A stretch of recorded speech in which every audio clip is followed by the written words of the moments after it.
ಮೇರಾ ration ಅನ್ನೋ ಒಂದು application ಮುಖಾಂತರ ರೇಷನ್ ಕಾರ್ಡ್ ಅನ್ನ ತಿದ್ದುಪಡಿ ಮಾಡ್ಕೋಬಹುದು ಅಂತ ಹೇಳಿ ಕೆಲವೊಂದಿಷ್ಟು ಸೋಷಿಯಲ್ ಮೀಡಿಯಾಗಳಲ್ಲಿ ವಿಡಿಯೋಗಳು ಹರಿದಾಡ್ತಾ ಇದಾವೆ. ಈ ಒಂದು ಮಾಹಿತಿ ನಿಜಾನ ಅಥವಾ ಸುಳ್ಳ ಅಥವಾ ಫೇಕ್ ನ್ಯೂಸ್ ಅಂತ ಅನ್ನೋದ್ರ ಬಗ್ಗೆ ಮಾಹಿತಿನ ತಿಳ್ಕೊಳ್ಳೋಣ. ಅವ್ರು ಹೇಳಿದ ಹಾಗೆ ಮೊಬೈಲ್ ನಲ್ಲಿ ಮೇರಾ ರೇಷನ್ ಆಪ್ ನಲ್ಲಿ ನಾವು ನಮ್ಮ ಒಂದು ರೇಷನ್ ಕಾರ್ಡ್ ಅನ್ನ ತಿದ್ದುಪಡಿ ಮಾಡ್ಲಿಕ್ಕೆ ಆಗತ್ತಾ? ಅದು APL ಆಗಿರ್ಬೋದು ಅಥವಾ BPL ಆಗಿರ್ಬೋದು ಅಥವಾ ಅಂತ್ಯೋದಯ ಆಗಿರ್ಬೋದು. ಸೊ ಇದನ್ನ ತಿದ್ದುಪಡಿ ಮಾಡ್ಲಿಕ್ಕೆ ಸಾಧ್ಯನಾ? ನಮ್ಮ ಒಂದು ರೇಷನ್ ಕಾರ್ಡ್ ದಲ್ಲಿ ಇರುವಂತ ಎಲ್ಲಾ ಮಾಹಿತಿಯನ್ನ ಈ ಒಂದು ಅಪ್ಲಿಕೇಶನ್ ಮುಖಾಂತರ ತಿದ್ದುಪಡಿ ಮಾಡ್ಲಿಕ್ಕೆ ಸಾಧ್ಯನಾ? ಅದು ಫೋಟೋ ಚೇಂಜ್ ಮಾಡೋದಾಗಿರ್ಬೋದು ಅಥವಾ ಮೊಬೈಲ್ ನಂಬರ್ EKYC ಮಾಡೋದಾಗಿರ್ಬೋದು, ಆಧಾರ್ ಕಾರ್ಡ್ ನಂಬರ್ ಮುಖಾಂತರ, ನಂತರ ಸದಸ್ಯರನ್ನ ಸೇರ್ಪಡೆ ಮಾಡೋದಾಗಿರ್ಬೋದು, ಅಥವಾ ಮನೆಯಲ್ಲಿ ಮಗಳಿರ್ತಾಳೆ, ಆ ಮಗಳು ಗಂಡನ ಮನೆಗೆ ಹೋದ ನಂತರ ತವರು ಮನೆಯಲ್ಲಿ ಇರುವಂತ ರೇಷನ್ ಕಾರ್ಡ್ ದಲ್ಲಿ ಇರುವಂತ ಈ ಒಂದು ಹೆಣ್ಣು ಮಕ್ಕಳನ್ನ ಡಿಲೀಟ್ ಮಾಡೋದಾಗ್ಲಿ, ಅಥವಾ ಮನೆಯಲ್ಲಿ ಯಾರಾದರೂ ತೀರಿ ಹೋಗಿದ್ದಾರೆ, ಅವರು ಮೃತರಾಗಿದ್ದಾರೆ, ಅವರ ಒಂದು ಹೆಸರನ್ನ ಈ ಒಂದು ರೇಷನ್ ಕಾರ್ಡ್ ದಲ್ಲಿ ಡಿಲೀಟ್ ಮಾಡ್ಲಿಕ್ಕೆ ಆಗತ್ತಾ? ಇದೆಲ್ಲದ್ರ ಬಗ್ಗೆ ನಿಮ್ಗೆ ಕ್ವಶನ್ ಇರುತ್ತೆ, ಡೌಟ್ ಇರುತ್ತೆ. ಆ ಒಂದು ಡೌಟ್ ಕ್ವಶನ್ ಅನ್ನ ಈ ವಿಡಿಯೋದಲ್ಲಿ ನಾನು ನಿಮ್ಗೆ ಕ್ಲಿಯರ್ ಮಾಡ್ತೀನಿ. ವಿಡಿಯೋನ ಪೂರ್ತಿಯಾಗಿ ನೋಡಿ. ಚಾನಲ್ಗೆ ಯಾರೆಲ್ಲ ಹೊಸಬರು ಇದ್ರು ಚಾನಲ್ಗೆ ತಪ್ಪದೇನೆ ಸಬ್ಸ್ಕ್ರೈಬ್ ಮಾಡ್ಕೊಳ್ಳಿ. ಇದೇ ತರ ಉಪಯುಕ್ತ ಮಾಹಿತಿಗಳು ನಿಮ್ಗೆ ನಿರಂತರವಾಗಿ ಬರ್ತಾ ಇರುತ್ತೆ. ಸೊ ನೋಡಿ ವೀಕ್ಷಕರೇ, ಈ ವಿಡಿಯೋ ಮಾಡೋ ಒಂದು ಉದ್ದೇಶ ಏನಪ್ಪಾ ಅಂತಂದ್ರೆ, ಬಹಳ ಜನರು ನನಗೆ ಕಮೆಂಟ್ ಅನ್ನ ಮಾಡಿದ್ರು, ಮೇರಾ ರೇಷನ್ ಆಪ್ ಮುಖಾಂತರ ನಮ್ಮ ಒಂದು ರೇಷನ್ ಕಾರ್ಡ್ ತಿದ್ದುಪಡಿಯನ್ನ ಮಾಡೋದ್ರ ಬಗ್ಗೆ ವಿಡಿಯೋನ ಮಾಡಿ ತಿಳಿಸಿ ಅಂತ ಹೇಳಿ. ಸೊ ಅದಕ್ಕಾಗಿ ಈ ವಿಡಿಯೋದಲ್ಲಿ ನಾನು ನಿಮಗಿರೋ ಪ್ರಶ್ನೆಗೆ, ಡೌಟ್ಗೆ ಎಲ್ಲದಕ್ಕೂ ಕೂಡ ನಾನು ಕ್ಲಾರಿಫಿಕೇಶನ್ ಅನ್ನ ಕೊಡ್ತೇನೆ. ಸೊ ನೋಡಿ, ಇವಾಗ ನಾವು ಮೇರಾ ರೇಷನ್ ಆಪ್ ಅನ್ನ ಈ ತರ ಇನ್ಸ್ಟಾಲ್ ಮಾಡಿಕೊಂಡು ನೀವು ನಿಮ್ಮ ಒಂದು ರೇಷನ್ ಕಾರ್ಡ್ ಅನ್ನ ಮೊದಲು ಇಲ್ಲಿ ಲಾಗಿನ್ ಆಗ್ಬೇಕಂತಂದ್ರೆ ನಿಮ್ಮ ರೇಷನ್ ಕಾರ್ಡ್ ದಲ್ಲಿ ಇರೋ ಹೆಸರು, ಅಡ್ರೆಸ್ಸು, ನಂತರ ಆಧಾರ್ ಕಾರ್ಡ್ ದಲ್ಲಿ ಇರೋ ಅಡ್ರೆಸ್ಸು, ನಿಮ್ಮ ಹೆಸರು ಎರಡು ಕರೆಕ್ಟ್ ಆಗಿ ಮ್ಯಾಚ್ ಆಗ್ತಾ ಇರಬೇಕು. ಅವಾಗ ಮಾತ್ರ ಈ ಒಂದು ಅಪ್ಲಿಕೇಶನ್ ಅನ್ನ ಲಾಗಿನ್ ಮಾಡ್ಕೋಬಹುದು. ನಿಮ್ಮ ಒಂದು ರೇಷನ್ ಕಾರ್ಡ್ ಡೀಟೇಲ್ಸ್ ಅನ್ನ ನೀವು ನೋಡ್ಕೋಬಹುದು. ಸರಿನಾ? ಇದು ಮೊದಲೇ ಕ್ಲಾರಿಫಿಕೇಶನ್. ಸೊ ಇಲ್ಲಿ ಎಲ್ಲರೂ ಕೂಡ ಈ ಒಂದು ಅಪ್ಲಿಕೇಶನ್ ಅನ್ನ ಲಾಗಿನ್ ಮಾಡ್ಲಿಕ್ಕೆ ಆಗೋದಿಲ್ಲ.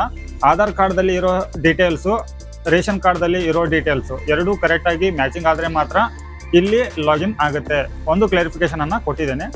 ಸೊ ನಾ ಎರಡನೇದಾಗಿ ಬಹಳ ದೊಡ್ಡ ಒಂದು ಕ್ಲಾರಿಫಿಕೇಶನ್ ನಾನು ನಿಮಗೆ ತಿಳಿಸ್ಬಿಡ್ತೀನಿ. ಈ ಒಂದು ಅಪ್ಲಿಕೇಶನ್ ನಲ್ಲಿ ನೀವು ನಿಮ್ಮ ಮಾಹಿತಿಯನ್ನ ಮಾತ್ರ ನೋಡ್ಕೋಬಹುದು ಓಪನ್ ಮಾಡಿ.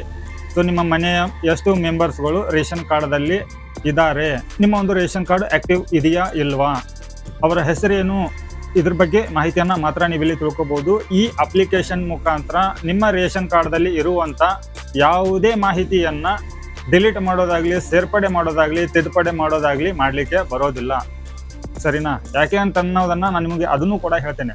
ಸೊ ಇವಾಗ ಕಾಂಗ್ರೆಸ್ ಸರ್ಕಾರ ಬರೋಕ್ಕಿಂತ ಮೊದಲು ಆನ್ಲೈನ್ ಮುಖಾಂತರ ಪಬ್ಲಿಕ್ ಲಾಗಿನ್ ನಲ್ಲಿನೇ ರೇಷನ್ ಕಾರ್ಡು ಹೊಸದಾಗಿ ಅರ್ಜಿ ಹಾಕ್ಬೋದಿತ್ತು, ತಿದ್ದುಪಡಿ ಮಾಡಬಹುದಿತ್ತು, ಇದೆಲ್ಲವನ್ನ ಮಾಡಬಹುದಿತ್ತು. ಸರಿನಾ? ಇದರ ನಂತರ ಇವಾಗ ಕಾಂಗ್ರೆಸ್ ಸರ್ಕಾರ ಯಾವಾಗ ಬಂತು ಅವಾಗಿನಿಂದ ಆನ್ಲೈನ್ ಮುಖಾಂತರ ಪಬ್ಲಿಕ್ ಲಾಗಿನ್ ನಲ್ಲಿ ಯಾವುದೇ ರೇಷನ್ ಕಾರ್ಡ್ ಅನ್ನ ತಿದ್ದುಪಡಿ ಮಾಡೋದಾಗ್ಲಿ, ಹೊಸದಾಗಿ ಅರ್ಜಿಯನ್ನ ಸಲ್ಲಿಸೋದಾಗ್ಲಿ, ಈ ಎಲ್ಲವನ್ನ ಕೂಡ ಆ ಒಂದು ಸರ್ವರ್ ಅನ್ನ ಡಿಸೇಬಲ್ ಮಾಡಿಬಿಟ್ಟಿದ್ದಾರೆ. ಸೊ ನಾವು ಪಬ್ಲಿಕ್ ಲಾಗಿನ್ ನಲ್ಲಿ ಆಹಾರ ಪೋರ್ಟಲ್ ನಲ್ಲಿ ಲಾಗಿನ್ ಮಾಡ್ಲಿಕ್ಕೆ ಅಥವಾ ಅರ್ಜಿ ಸಲ್ಲಿಸಲಿಕ್ಕೆ ಆಗ್ತಾ ಇಲ್ಲ. ಸೊ ಆನ್ಲೈನ್ ನಲ್ಲಿನೇ ಆಗ್ತಾ ಇಲ್ಲ ಅಂತಂದ್ರೆ ಈ ರೇಷನ್ ಆಪ್ ನಲ್ಲಿ ಏನಾಗುತ್ತೆ? ಸೊ ನಾವು ಒಂದ್ ವೇಳೆ ಈ ಒಂದು ರೇಷನ್ ಆಪ್ ನಲ್ಲಿನೇ ಮಾಡೋದಿತ್ತು ಅಂತಂದ್ರೆ ಗ್ರಾಮವನ್ನು, ಕರ್ನಾಟಕವನ್ನು, ಬೆಂಗಳೂರನ್ನು CSC ಸೆಂಟರ್ದವರು ಎಲ್ಲಿ ಹೋಗ್ತಾರೆ? ಸೊ ಮಾನ್ಯತೆ ಪಡೆದಿರುವಂತ ಒಂದು ಗ್ರಾಹಕ ಸೇವಾ ಕೇಂದ್ರಗಳವು, ಅವುಗಳಲ್ಲಿ ಮಾತ್ರನೇ ನಮ್ಮ ಒಂದು ರೇಷನ್ ಕಾರ್ಡು ತಿದ್ದುಪಡಿ ಆಗ್ಲಿ, ಡಿಲೀಟ್ ಆಗ್ಲಿ, ಸೇರ್ಪಡೆ ಆಗ್ಲಿ, EKYC ಆಗ್ಲಿ, ಏನೇ ಮಾಡೋದಿದ್ರು ಕೂಡ ಸರ್ಕಾರದಿಂದ ಮಾನ್ಯತೆ ಪಡೆದಿರುವಂತ, ಅಧಿಕೃತವಾಗಿ ಮಾನ್ಯತೆ ಪಡೆದಿರುವಂತ ಗ್ರಾಮವನ್ನಾಗಿರ್ಬೋದು, ಬೆಂಗಳೂರನ್ನಾಗಿರ್ಬೋದು, ಕರ್ನಾಟಕವನ್ನಾಗಿರ್ಬೋದು, ಅಥವಾ CSC ಸೆಂಟರ್ಗಳಲ್ಲಿಯೂ ಕೂಡ ಒಂದೊಂದು ಸತಿ ಅವರು ಫ್ರಾಂಚೈಸಿಯನ್ನ ತಗೊಂಡಿರ್ತಾರೆ. ಸೊ ಅವರಲ್ಲಿಯೂ ಕೂಡ ಈ ಒಂದು ರೇಷನ್ ಕಾರ್ಡು ಏನೇ ಮಾಹಿತಿ ಇರ್ಬೋದು ತಿದ್ದುಪಡಿ ಮಾಡ್ಲಿಕ್ಕೆ ಅಥವಾ ಹೊಸದಾಗಿ ಅರ್ಜಿಯನ್ನ ಸಲ್ಲಿಸಲಿಕ್ಕೆ ಅವಕಾಶವನ್ನ ಕೊಟ್ಟಿರುತ್ತೆ ಸರ್ಕಾರ. ಸೊ ಯಾವುದೇ ರೀತಿಯಿಂದ ಯಾರು ಕೂಡ ಈ ಒಂದು ಮೇರಾ ರೇಷನ್ ಅಪ್ಲಿಕೇಶನ್ ಮುಖಾಂತರ ತಿದ್ದುಪಡಿ ಮಾಡ್ಲಿಕ್ಕೆ ಹೋದಾಗ ಸರ್ವರ್ ಇಂದ ಏನಾದರೂ ಪ್ರಾಬ್ಲಮ್ ಆಗಿ ನಿಮ್ಮ ಒಂದು ರೇಷನ್ ಕಾರ್ಡು ಡಿಆಕ್ಟಿವೇಟ್ ಆಗುವಂತ ಒಂದು ಚಾನ್ಸಸ್ ಕೂಡ ಇರುತ್ತೆ. ಸೊ ಯಾವುದೇ ತರ ಡಿಲೀಟ್ ಮಾಡ್ತೀನಿ ಅಥವಾ ಸೇರ್ಪಡೆ ಮಾಡ್ತೀನಿ ಅಂತ ಹೇಳಿ ಅನ್ಕೊಂಡು ಹೋಗಿ ಏನಾದರೂ ಸಮಸ್ಯೆಯನ್ನ ಮಾಡ್ಕೊಂಡ್ರೆ ಅದಕ್ಕೆ ನೀವೇ ಜವಾಬ್ದಾರರು. ಸೊ ನಾವಿಲ್ಲಿ ನಿಮ್ಗೆ ಕ್ಲಿಯರ್ ಆಗಿ ತಿಳಿಸ್ಕೊಡ್ತಾ ಇದ್ದೀನಿ. ಈ ಒಂದು ಅಪ್ಲಿಕೇಶನ್ ಮುಖಾಂತರ ನಿಮ್ಮ ರೇಷನ್ ಕಾರ್ಡ್ ಆಕ್ಟಿವ್ ಆಗಿದೆಯಾ ಅಥವಾ ನಿಮ್ಮ ರೇಷನ್ ಕಾರ್ಡ್ ದಲ್ಲಿ ಇರುವಂತ ಎಲ್ಲಾ ಮಾಹಿತಿಗಳು ಸರಿಯಾಗಿ ಇದೆಯಾ ಅಂತ ಹೇಳಿ ವ್ಯೂ ಮಾಡಿ ನೋಡ್ಕೊಳ್ಳಿಕ್ಕೆ ಮಾತ್ರ ಉಪಯೋಗ ಆಗುತ್ತೆ. ಸೊ ವೀಕ್ಷಕರೇ, ನಿಮ್ಮ ಎಲ್ಲ ಪ್ರಶ್ನೆಗಳಿಗೆ ಇಲ್ಲಿ ಉತ್ತರ ನಾನು ಬಹಳ ಸಿಂಪಲ್ ಆಗಿ ಕೊಟ್ಟಿದ್ದೇನೆ ಅಂತ ಅನ್ಕೊಂಡಿದ್ದೇನೆ. ಸೊ ಅದನ್ನ ಅರ್ಥ ಮಾಡಿಕೊಂಡು ಯಾರು ಕೂಡ ಪ್ರಯತ್ನ ಕೂಡ ಮಾಡಬೇಡಿ. ಸೊ ಲಾಗಿನ್ ಆಗಿ ನಿಮ್ಮ ಒಂದು ಅಪ್ಲಿಕೇಶನ್ದಲ್ಲಿ ಲಾಗಿನ್ ಆಗಿ ಮೊಬೈಲ್ನಲ್ಲಿ ಇನ್ಸ್ಟಾಲ್ ಮಾಡಿಕೊಂಡು ಯಾರು ಕೂಡ ತಿದ್ದುಪಡಿ ಆಗಲಿ ಡಿಲೀಟ್ ಆಗಲಿ ಮಾಡ್ತೀನಿ ಅಂತೇಳಿ ಪ್ರಯತ್ನ ಮಾಡಬೇಡಿ. ಸೊ ಒಂದು ವೇಳೆ ಆ ಥರ ಮಾಡೋದ್ರಿಂದ ನಿಮಗೆ ಇನ್ ಫ್ಯೂಚರಲ್ಲಿ ಈ ಅಪ್ಲಿಕೇಶನ್ ಥ್ರೂ ಏನಾದರೂ ಸಮಸ್ಯೆ ಬಂದರೂ ಬರ್ಬೋದು.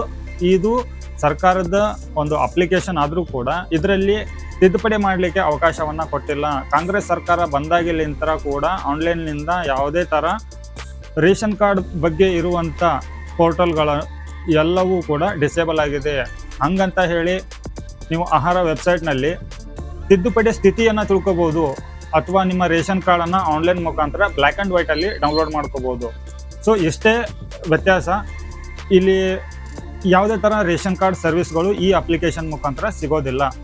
ಸೊ ಇಷ್ಟು ಈ ಒಂದು ವಿಡಿಯೋದಲ್ಲಿ ಮಾಹಿತಿ ಇರುತ್ತೆ. ಈ ಮಾಹಿತಿ ತಮಗೆ ಉಪಯೋಗ ಅನಿಸಿದರೆ ವಿಡಿಯೋಗೆ ಒಂದು ಲೈಕ್ ಕೊಟ್ಟು ಚಾನಲ್ಗೆ ಸಬ್ಸ್ಕ್ರೈಬ್ ಮಾಡಿ. ಇದೇ ಥರ ಉಪಯುಕ್ತ ಮಾಹಿತಿಗಳಿಗಾಗಿ ಚಾನಲ್ಗೆ ಸಬ್ಸ್ಕ್ರೈಬ್ ಮಾಡಿಕೊಂಡು ಪಕ್ಕದಲ್ಲಿರೋ ಬೆಲ್ ಬಟನನ್ನು ಆನ್ ಮಾಡಿಕೊಂಡು ಆದಷ್ಟು ಈ ವಿಡಿಯೋನ ಎಲ್ಲ ಪ್ರೇಕ್ಷಕರಿಗೂ ನಿಮ್ಮ ವಾಟ್ಸಪ್ ಗ್ರೂಪ್ಗೆ ಇರ್ಬೋದು ಅಥವಾ ಫೇಸ್ಬುಕ್ ಗ್ರೂಪಿಗೆ ಇರ್ಬೋದು ಶೇರ್ ಮಾಡಿ. ಎಲ್ಲರೂ ಕೂಡ ಈ ಮಾಹಿತಿಯನ್ನು ತಿಳ್ಕೊಳ್ಳಿ. ಯಾಕಂತಂದರೆ ನಿಮಗೆ ಗೊತ್ತಿರುತ್ತೆ, ನಿಮ್ಮ ಪಕ್ಕದಲ್ಲಿ ಇರೋರಿಗೆ ಗೊತ್ತಿರೋದಿಲ್ಲ. ಸೊ ಅಂಥವ್ರಿಗೂ ಕೂಡ ನಿಮ್ಮಿಂದ ನೀವು ಅವರಿಗೆ ಎಜುಕೇಟೆಡ್ ಮಾಡಿ. ಸೊ ವೀಕ್ಷಕರೇ, ಮತ್ತೆ ಹೊಸ ಮಾಹಿತಿಯೊಂದಿಗೆ ಸಿಗ್ತೀನಿ. ಅಲ್ಲಿವರೆಗೂ ಜೈ ಹಿಂದ್.